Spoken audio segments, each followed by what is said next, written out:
네, 오늘 아침 글로벌 증시 브리핑 함께하고 계시고요. 오늘은 한 달 만에 다시 모셨습니다. 지금 시장 우리가 어떻게 바라봐야 되는지 그리고 투자 전략 어떻게 짜야 되는지 LS증권 투자전략팀 황산혜 연구원과 함께하겠습니다. 어서 오세요. 네, 안녕하십니까. 제가 사실 개인적으로 저희 팀에 황산혜 연구원님 다시 모셨으면 좋겠다 그 얘기를 했었거든요. 왜냐하면 그때 이제 다우에 좀 주목하자라고 하고 나서 그 다음 날에 다우 지수가 바로 사상 최고치를 경신했던가 그렇기도 하고 간밤에도 사실 다우의 흐름이 좀 좋았습니다. 맞습니다. 우선 어제 시장 어떻게 보셨는지 궁금해요. 우선 어제와 같은 경우에는 강한 로테이션 흐름이 가장 중심이 되었다라고 말씀드릴 수 있을 것 같고, 이제 AI 버블론과 이제 금리 인하에 대한 부분들이 결국에는 기존의 성장주 중심에서 네. 가치주로 수급이 이동하는 그런 움직임을 유발했다라고 보실 수 있을 것 같습니다. 또한 이제 AI 투자에 대한 주체들, 즉 빅테크에 대한 부분들은 결국에는 오라클에 대한 AI 버블에 대한 부담을 그쵸. 좀 피할 수는 없을 것 같습니다. 다만 이제 AI 인프라는 여전히 좀 견조한 모멘텀을 유지하고 있는데 뭐 메모리라던가 파운더리라던가 아니면 하드웨어 같은 AI 인프라 단에서는 아직까지는 견조한 모멘텀이 나오고 있다. 부분들을 좀 주목을 하시면 좋을 것 같습니다.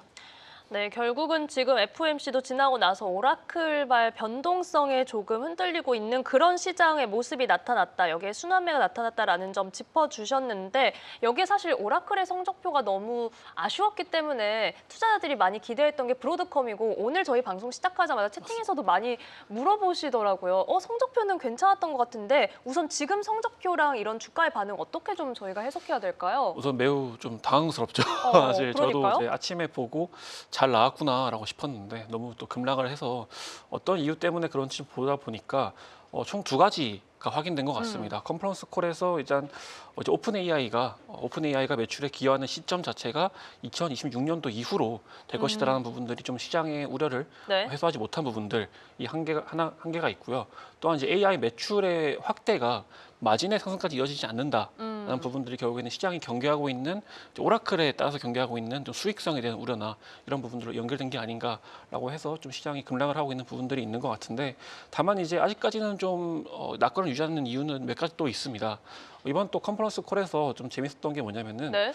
이제 AI 모델의 스타트업들의 주문이 늘어났다는 부분들인데 결국에는 브로드컴 같은 기업은 뭐 빅테크에 한정된 수요뿐만이 아니라 전반적인 AI 확산에 따른 수혜가 나올 수 있다는 점이 좀 그쵸. 주목할 수 있겠다라고 네. 했고 특히나 또 구체적인 수치까지 제시를 했었습니다. AI 모델 스타트업들이 2026년 말까지 총 110억 달러 규모의 주문을 할 것이다. 라고 얘기를 한 부분들이 아직까지는 좀 브로드컴에 대한 낙관을 유지할 수 있는 요인이 아닐까 좀 바라보고 있습니다. 낙관로는 유지할 수 있는 상황. 전반적으로 지금 AI 관련된 확산세의 수혜를 입을 수 있는 기업이 브로드컴이다. 그렇다면은 지금 연구원님 말씀을 들었을 때 우선 지금 브로드컴이 5% 가까이 빠지고 있기는 합니다만 기술주에 대한 관점, 긍정적인 관점은 저희가 그대로 계속 유지를 해도 될지 아니면 사실 이제 간밤에 나타난 순환매 흐름처럼 이제는 섹터별로 좀 더 분산의 흐름을 가져가야 될지 이런 투자자로서의 시각도 좀 궁금하거든요. 우선 큰 흐름 자체는 이제 로테이션이 좀 강해질 것 같다고 생각을 하고 있습니다. 가장 큰 판단의 기준점은 결국에는 FOMC 네. 생각을 하는데 이번 FOMC에서 이제 25p 인하에 대한 부분도 있었지만 결국에는 연준이 제시하는 경기의 방향성은 골디락스 흐름을 좀 기대를 하는 부분들이 있거든요. 그렇죠. 26년도에 대한 전망치를 성장률은 상향 조정하고 물가는 하향 조정했다는 부분들이 결국에는 향후에는 더욱더 시장의 소비재나 아니면 제조업 단에서의 소외주들로 이제 로테이션이 나올 수 있다는 부분들이 있고 또 AI 관련된 종목들에 대해서는 지금 패턴이 몇 개 발생하고 있는 게 있습니다. 오라클도 그렇고 브로드컴도 그렇고 그 전에 빅테크도 그렇고 시장이 기대감을 반영했을 당시에는 강한 상승을 보인 반면에 네. 그런 기대감을 실제 숫자로 그쵸. 확인하는 시점에서는 조금은 박한 기준점을 제시하는 게 아닌가 저 생각을 하고 있고 네. 그 단에서의 좀 투자자들이 어쩌면 트레이딩 관점에서 성장이 반영되는 시점에서는 좀 강하게 매수를 한다던가 이후에 이벤트나 아니면은 실적을 확인해야 되는 시점에서는 조금 더 보수적인 접근을 하는 부분들을 좀 취하시면 좋지 않을까라고 생각을 하고 있습니다. 지금 말씀해주신 부분 중에 이제 소비주에 대한 얘기도 해주셨는데 이제 연구원님과 저희가 한 달의 시간을 지내는 동안에 소비주 기업들이 실적을 내놨을 때 사실 고소득층의 소비가 조금 내려왔다 뭐 이런 분석도 좀 있었던 것 같아요. 월마트에서도 뭐 고객들은 늘어났지만 고소득층이 많이 유입됐다. 달러제너럴 이런 기업들도 좀 눈에 띄었는데 소비주 관련해서 보려면은 저희가 선별을 좀 어떻게 해야 할지 아니면은 전반적으로 섹터 전반으로 접근을 해보는 게 좋을까요?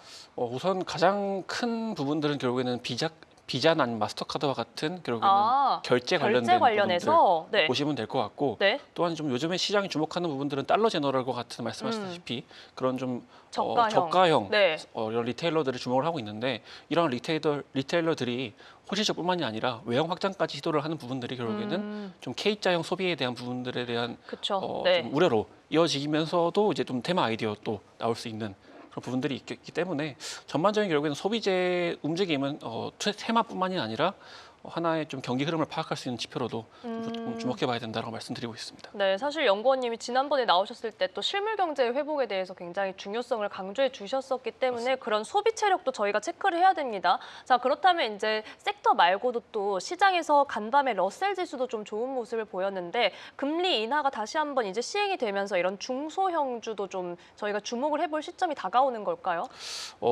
그렇다고 생각을 하고 있습니다. 앞서 말씀드렸다시피 이제 이번 연준에서 많은 힌트들이 나왔습니다. 네. 뭐 성장률 전망치에 대한 조정이나 그런 부분들이 나왔었는데 또 하나 주목하면 좋을 부분들이 결국에는 파월 의장이 좀 다이렉트하게 재정 확대에 대한 영향을 기대를 하는 모습이 나왔고 또한 그쵸. 이제 AI 생산성의 제고를 통해서 잠재 성장률이 올라가는 부분들을 언급을 했기 때문에 이러한 부분들이 결국에는 이제는 AI 투자에 대한 부분들이 단순히 일부 종목들에 한하는 게 아니라 경기 전반의 수혜나 아니면은 지금 좀 부진한 모습을 보이고 있는 제조업단에 대한 회복이나 이런 걸로 연결될 가능성이 더 높아졌다. 좀 바라보고 있고요. 그 단에서는 좀 중소형주에 대한 관심을 유지하는 것도 좀 유효하지 않겠나라고 생각을 하고 있습니다.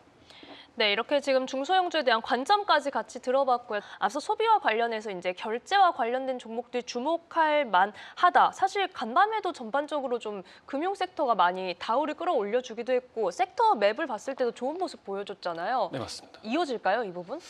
일단은 그런 부분들이 당장의 단기 이슈가 아니라 장기적인 좀 소비에 대한 회복 기대감이나 아니면은 금리 인하에 대한 경기 기대감이 올라오면서 나왔다는 부분들은 이런 모멘텀이 단기에 그치진 않을 것이다. 좀 네. 기대할 수 있는 요인들도 있고 또 하나 좀 주목하면 좋으실 부분이 뭐냐면은 이런 금융업종들은 네.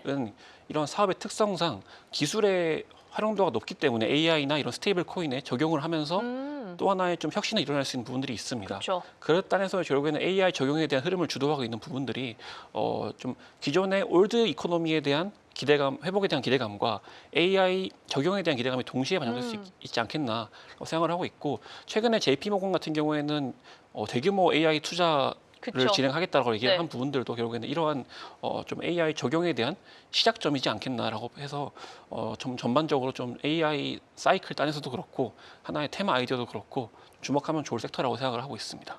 금융주에 대해서도 긍정적인 관점 함께 좀 초록불을 켜냈던 점 저희가 체크를 해보시면 좋을 것 같고 저 개인적으로는 최근에 우주항공 섹터도 많이 주목을 하고 맞습니다. 있고 관심도 많이 뜨거워서 뭐 국내에서도 관련된 ETF도 새롭게 상장을 하기도 많이 했습니다. 우선은 스페이스X 상장과 관련해서 간밤에 CNBC 보도에 따르면 일론 머스크가 내년 상장에 대한 보도 뭐 정확하다 이렇게 이야기가 나오기도 했고 플래닛랩스, 로켓랩 해당 기업들 뭐 실적도 괜찮은 그런 상황입니다. 주가가 간밤에 뛰어졌는데 사실 지금 이들 기업은 이제 미래에 유망한 만큼 지금은 적자를 내고 있는 기업들이 대다수이고 정부 그리고 국가 사업 관련된 매출이 많다 이런 것도 특징이 좀 될 수 있을 것 같아요. 우선 이 섹터에 대해서는 좀 어떻게 보고 계세요? 사실 섹터 전반에 대해서는 의구심이 없긴 합니다. 정부향에 대한 매출이 발생하고 있기 때문에 그렇죠. 뭐 크게 정부가 우주에 대한 관심을 철회하지 않는 이상은 이러한 모멘텀은 이어질 것이라고 생각을 하고 있는데 네. 다만 이제 스페이스X의 상장의 의미를 좀 보면은 어, 결국에는 섹터를 주도할 수 있는 대장주의 등장이다라고 좀 말씀드릴 수 있을 것 같습니다. 네. 그렇다면 그 대장주의 등장까지 이런 내러티브를 활용해서 개별 종목에 대한 플레이는 좀 유효할 수 있겠으나 좀 등장이 임박하게 된다면 이러한 대장주를 중심으로 쏠림 현상이 발생할 수도 있습니다. 그렇기 때문에 네. 그 시점을 좀 잘 파악을 해서 투자를 하시는 걸 권고를 하고 있고요. 또한 이제 네. 사실 스페이스X와 같은 그런 대형주들이 등장하게 된다면은 sek터 단의 좀 성숙함이 늘어날 수 있기 때문에 그 이후의 시점에서는 좀 섹터에 대한 수급이나 이런 부분들이 좀 더 자신 있게 나올 수 있지 않을까 생각을 하고 있습니다. 그렇다면 스페이스X의 상장이 어떤 좀 분수령이 될 수 있겠다. 저희가 그렇다면은 이 섹터에 대해서 만약에 지금 투자 매력도를 좀 느끼고 계신 분들이라면은 ETF나 이런 쪽으로 좀 접근을 해보는 게 나은 걸까요? 어떻게 보세요? 일단은 이제 ETF 접근도 괜찮을 것 같은데 이제 스페이스X의 상장을 이제 시점이 더 시점에 중요하다. 더 중요하다고 말씀드리고 있고, 또한 이제 개별 사실 말씀하셨던 대로 네. 이제 우주 항공대 관련된 테마 같은 경우에는 아직 실적에 대한 방향성이 정확히 나오지 않은 기업들이 그쵸. 많지 않습니까? 그렇기 때문에 더욱더 ETF에 대한 접근이나 아니면 보수적으로 개별 업종을 선별하는 부분들이 더 중요하다고 말씀드릴 수 있을 것 같습니다. 조금은 리스크 관리는 하면서 이 타이밍을 저희가 잘 보는 게 좀 중요할 것 같습니다.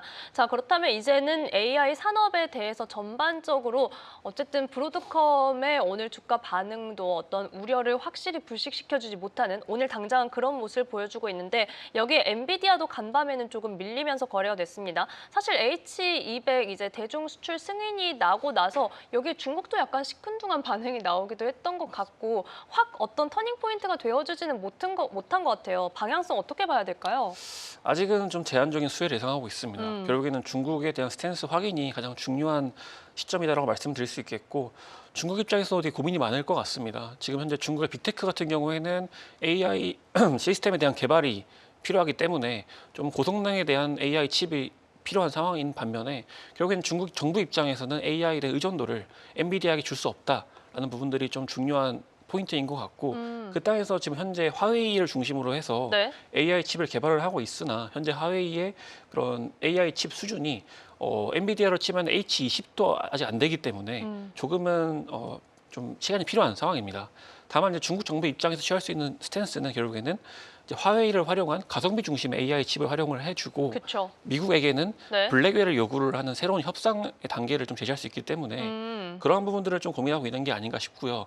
아직까지는 이러한 부분들이 대부분 다 언론을 중심으로 나오는 이슈이기 때문에 조금 중부의 정부 스탠스를 확인을 하고 방향성을 잡아 나가는 것이 맞지 않겠나 생각을 하고 있습니다. 네, 중국 정부의 스탠스가 좀 중요한 상황입니다. 저희는 이번에는 그러면 좀 FOMC로 돌아와서 연구원님이 전반적으로 또 어떻게 보셨는지 좀 더 여쭤보고 싶은데 앞서 이제 연준의 재정 확장, 이 단기채 매입에 대한 부분도 같이 짚어주셨어요. 이 부분이 중요한 이유 좀 더 풀어서 설명해 주실 수 있을까요?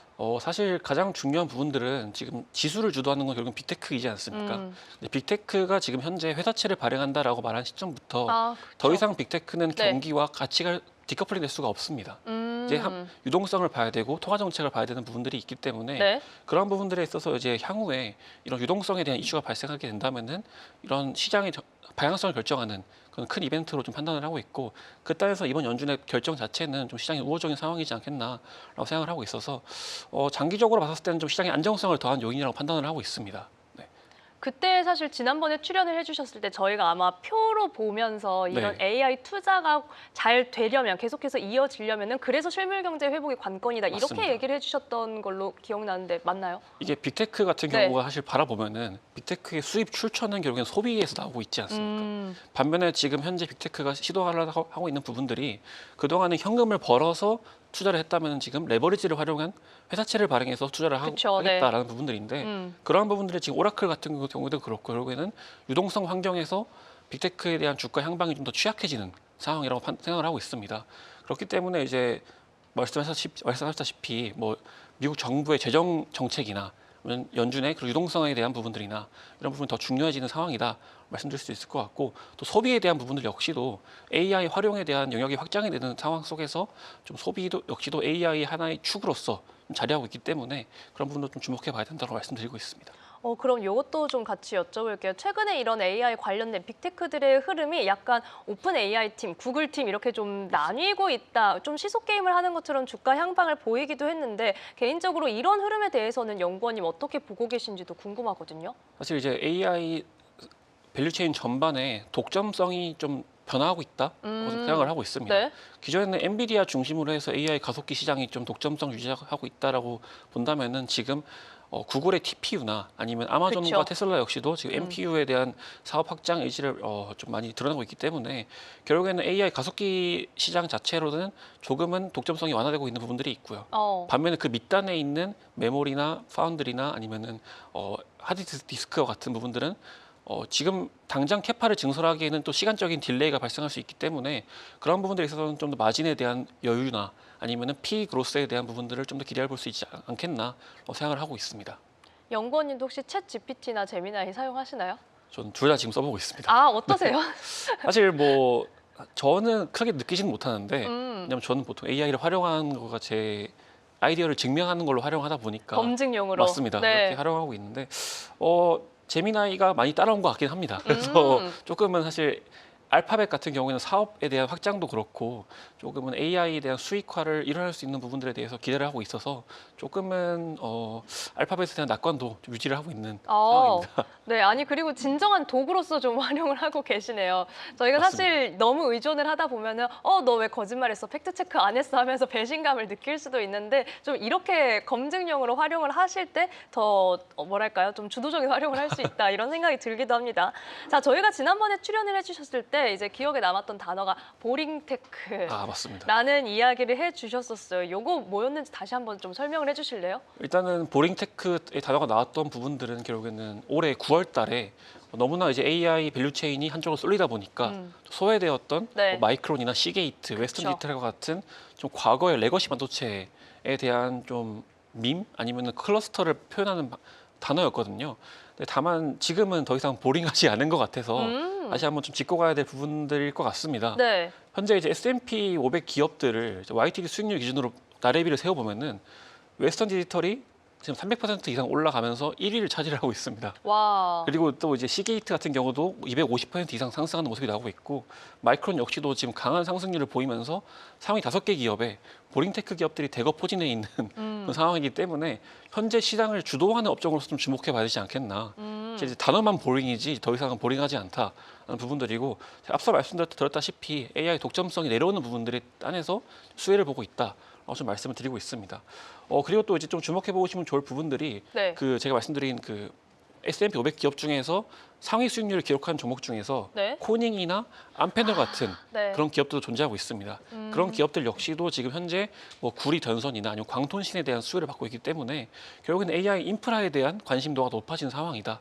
말씀드릴 수 있겠고 그런 모멘텀을 조금 더 즐겨볼 수 있지 않겠나 생각하고 있습니다. 지금 말씀해주신 해당 기업들에 대해서는 이제 AI 인프라 이제 길을 깔아준다 약간 이런 맞습니다. 식으로 네. 사람들이 많이 이해를 하고 있기 때문에 역시 투자 포인트 좀 기억을 해보시면 좋을 것 같고 제 화면으로 주가 흐름 좀 짚어드리면 좋을 것 같습니다. 지금 웨스턴 디지털과 시게이트 같은 경우는 딱 바로 이렇게 노란 딱지 붙어 있어요. 52주 신고가를 경신했다. 그만큼 최근에 굉장히 좋은 흐름을 보여주고 있다는 점 여러분들이 확인을 해보실 수가 있습니다. 시게이트도 저희 한 달 전에 언급을 해드렸을 때 대비 주가가 상승 흐름 보여주고 있고 마이크론 테크놀로지 간밤에는 조금 내렸지만 그래도 이 강한 수요에 대한 이야기는 월가 투자은행에서도 계속 나오고 있으니까 앞으로도 주목을 좀 해보시죠. 자, 그렇다면 이제 오늘 금요일장 그리고 다음 주까지도 시장 전반으로 어떤 흐름으로 가게 될지 어떻게 좀 전망하실까요? 우선은 내일은 이제 큰 이벤트는 없는 걸로 좀 파악이 되고 있는데 다만 좀 주목해 보시면 좋을 이벤트는 네. 이번 FOMC에서 동결을 주장을 했던 굴스비 총재의 발언이 있습니다. 아, 그런 네. 발언을 통해서 어떠한 근거로서 이런 동결을 유지를 하고 있고 중요하겠네요. 향후에 어떠한 포인트가 금리 인하 기대감을 되돌릴 수 있는지 금리 인하에 대한 좀 뭐랄까 불확실성이 유발할 수 있는지에 대한 부분들을 주목해 보실 수 있을 것 같습니다. 저희 채팅에 비둘기의 배신이다 좀 이렇게 굴스비 총재에 대한 이야기도 좀 있더라고요. 맞습니다. 이게 그런 부분들이 사실 좀 이제 굴스비 총재가 이렇게 스탠스를 취했을 때 시장이 많이 좀 경색이 되었던 부분들이 네. 과거의 스탠스 대비해서 좀 달라졌기 때문인데 왜 그런지에 대한 부분을 좀 확인해 보는 좋은 이벤트가 될 수 있을 것 같고요. 다음 주를 바라본다면 이제 16일에 나오는 대거 경제 지표 일정이 있습니다. 뭐 고용 보고서도 당연히 있고 뭐 졸트 보고서와 같은 기존에 딜레이되었던 보고서도 발표가 되는 그쵸, 네. 상황이고요. 또한 이제 말씀하셨던 그런 러셀이나 중소형주 중심의 로테이션을 더 강화시킬 수 있는 NFIC 소기업 낙관 지수 같은 지수도 발표되기 때문에 그러한 좀 대거 경제 지표가 발표되는 시점들을 어떻게 해석을 하고 어떻게 좀 바라봐야 할지 좀 고민이 필요하지 않겠나 생각하고 있습니다. 저는 사실 이 부분도 좀 궁금해요. 어쨌든 지표가 저희가 12월 FOMC 이후에 좀 몰아서 약간 확인을 하게 되는 그런 밀린 숙제처럼 확인을 해야 되는 상황이고 여기에 내년도 금리 인하 전망과 관련해서는 어쨌든 이번 FOMC에서는 더 불투명한 이야기가 나왔기 때문에 이번 지표의 영향이 더 크려나? 이런 생각이 들기도 하거든요. 우선 당장 연준이 물가에 대한 그런 전망치는 내려놨기 때문에 물가 지표에 대한 영향력은 조금은 덜하지 않을까 생각하고 있고요. 네. 현재 시장의 흐름을 봤었을 때는 네. 좀 중소형주나 아니면은 소비재 아니면은 제조업 단의 로테이션이 강한 흐름이기 때문에 말씀드렸던 그런 관련된 뭐 소매 판매든 아니면은 NFIB 소기업 낙관 지수든 아니면 제조업 PMI 같은 그런 좀 경기 회복에 대한 지표들에 좀 영향력이 커질 거라고 생각을 하고 있습니다. 그런 방향성에서 본다면은 그러한 지표들이 영향이 커지고 또한 이제 지금 눌려 있는 그런 제조업 관련된 그런 섹터들까지도 반등을 하는 부분들을 좀 기대해 보면 좋지 않을까 생각을 하고 있습니다. 네, 경기 회복에 대한 시그널 포착. 그렇다면 또 한 가지만 더 추가로 여쭤볼게요. 내년도 전망에 대해서 저는 개인적으로 그렇다면 파월 의장 임기 안에서는 이제 금리 인하가 없겠다. 좀 이렇게 생각을 했는데 연구원님은 어떻게 보셨는지 궁금해요. 내년도 같은 경우에는 네. 저는 이제 금리에 대한 부분보다는 성장이 중심이 될 거라고 생각을 하고 있습니다. 지금 사실 트럼프 정부도 그렇고 네. 연준도 그렇고 모두 다 26년도에 성장을 좀 중심으로다가 좀 향후의 경기 방향성을 좀 그려 나오고 있기 때문에 그런 성장이 얼마나 더 올라갈 것이고 또 시장이 기대하는 성장이 그쵸. 얼마나 되는 네. 부분들이 있는 게 더 중요하다고 판단을 하고 있고요. 또 AI 관점에서는 이제 AI 밸류 체인의 끝단을 확장해 나가는 게 더 중요하다고 생각하고 있습니다. 현재 이제 AI 기대감이 엔비디아를 거쳐서 인프라에 네. 반영이 되고 있고 그쵸. 그 이후에 AI 적용이나 아니면 AI 활용에 대한 부분들 이어질 수 있고요. 또한 이제 향후에 로봇에 대한 테마도 피지컬 더 AI로. 구체화될 수 있지 않을까라고 생각하고 있기 때문에 네. 그런 부분들을 주목을 해보시면서 테마적인 관점에서는 이제 AI 활용과 소프트웨어, 또 로봇에 대한 구체화 이런 부분들을 좀 관심을 가져보시라 말씀드리고 있습니다. 네, AI 테마의 확산과 성장 중심에 저희는 좀 초점을 두고 바라봐야겠습니다. 이제 올해가 진짜 얼마 남지 않은 시점이기도 하네요. 저희 연구원님 다음 주에도 뵐 수 있다고 맞습니다. 네. 들었거든요. 저희 다음 주에 M7 선호도 요거 좀 순위 매기기를 해주시나요? 약간 다음 주에는 종목에 대한 좀 어. 얘기들을 드리려고 하고요. 네. M7 내에서 현재 어떤 종목들이 좋은지에 대한 부분들이나 네. 제가 바라보기에는 조금 어떤 종목들이 향후 유망할지에 대한 부분들을 좀 말씀드릴 수 있지 않을까 생각하고 있고요. 네. 이번에 보링테크 같은 그런 재미있는 종목들을 가져와야겠죠. 그러니까요. 지금 기대가 더욱 높아지는 네. 그런 성적표를 저희가 확인을 했기 때문에 그럼 다음 주 월요일에 이 시간에 다시 한번 황산의 연구원님 모시고 지금 연구원님이 주목하고 계시는 차기 주도주, 예상 주도주들 그리고 M7 안에서 어떻게 좀 선별적으로 볼 수 있을지 이 부분 자세히 여쭤보겠습니다. 내년도 포트폴리오를 정비하는 데 꼭 필요한 시간이 되지 않을까 기대를 해보죠. 자, 오늘 말씀 여기까지 듣겠습니다. LS증권 투자전략팀 황산의 연구원과 함께했습니다. 고맙습니다. 감사합니다.